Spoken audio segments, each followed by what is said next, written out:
جی بالکل، توہین مسجد نبی پر پیش آنے والے توہین آمیز واقعے کے خلاف پاکستان پیپلز پارٹی کے ضلعی صدر سید علی رضا زہدی کی قیادت میں ڈسٹرکٹ پریس کلب کے سامنے احتجاجی مظاہرہ ہوا،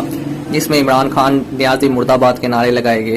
اور اس توہین آمیز واقعے کی پرزور مزاحمت کی، جس پر ضلعی صدر پاکستان پیپلز پارٹی سید علی رضا زہدی نے کہا کہ توہین مسجد نبی پر ہر مسلمان کا دل افسردہ ہے۔ یہ توہین مسجد نبی صلی اللہ علیہ وسلم کے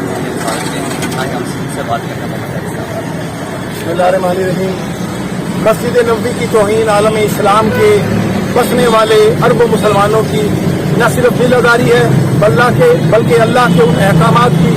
شریعت خلاف ورزی ہے جو اللہ تعالیٰ قرآن میں فرما رہا ہے کہ میرے نبی کی آواز سے آواز بلند نہ کرنا، میرے گھر کا احترام کرنا، میرے گھر کے پاس سے گزرتے ہوئے بھی میرے گھر کا احترام کرنا۔ یہ وہ مسجد ہے جس میں میرا آخری نبی اپنی امامت میں صحابہ کرام اور دیگر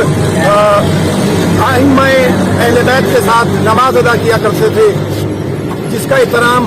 نہ صرف مسلمان کرتے ہیں بلکہ کافر بھی اس کا احترام کرتے ہیں۔ آج عمران نیازی تم نے یہ ثابت کیا، تم ان کافروں سے بھی بدتر ہو جو مسجد نبوی کا احترام کرتے ہیں۔ تم نے تو یہ ثابت کیا کہ اقتدار کے لیے تمہیں ہر قیمت پہ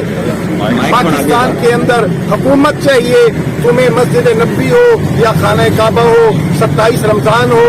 یا مسلمانوں کا کوئی اور تہوار، تم صرف اپنے اقتدار کی جنگ لڑ رہے ہو۔ انشاءاللہ تعالیٰ اب وقت آ چکا ہے کہ تمہارے چہرے سے یہ نقابیں اتار دی جائیں۔ جو تم دین کا نام استعمال کرتے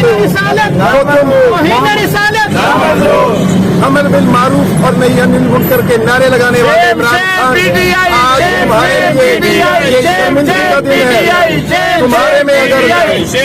میں اگر غیرت اور اسلامی حمیت نام کی کوئی چیز ہو تم آئندہ سے سیاست سے توبہ کر لو اور اپنے ان گماشتوں کی مذمت کرو، لیکن افسوس کہ تم نے ان گماشتوں کے لیے دو مذمتی لفظ بھی استعمال نہیں کیے، بلکہ الٹا تم یہ کہتے ہو کہ یہ قوم کے جذبات تھے۔ یہ قوم کے جذبات نہیں تھے عمران نیازی، یہ وہ ڈالر تھے۔